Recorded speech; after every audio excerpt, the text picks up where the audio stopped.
আমরা সবাই চাই দেশে ন্যায়ের শাসন প্রতিষ্ঠিত হোক, সুবিচার প্রতিষ্ঠিত হোক। যারা ক্ষমতায় থাকি তারাও চাই, যারা জনগণ তারাও চাই।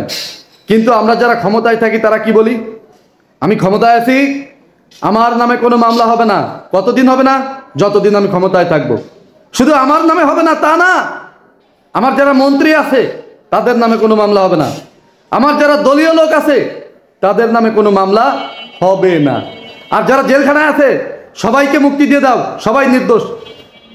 আর এই 5 বছর পর্যন্ত যত অপরাধ করব কোনো অপরাধী অপরাধ হিসেবে গণ্য হবে না। কেন গণ্য হবে না? কারণ বিচার হবে না।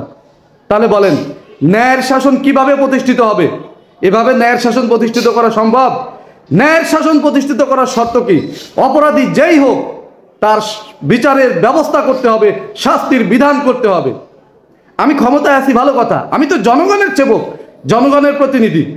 আমি ক্ষমতায় থাকা অবস্থায় যদিও কোনো অপরাধ করি আমার নামে মামলা করার বিধান থাকতে হবে। আমার মন্ত্রীরা ক্ষমতায় থাকা অবস্থায় যদি কোনো অপরাধ করে তাদের নামে মামলা হওয়ার বিধান থাকতে হবে। আমার দলীয় লোকজন যদি অপরাধ করে তাদের নামে মামলা হওয়ার বিধান থাকতে হবে, সাজা হওয়ার বিধান থাকতে হবে। নির্বাহী ক্ষমতার অপব্যবহার করে তাদেরকে মুক্তি দেওয়া যাবে না।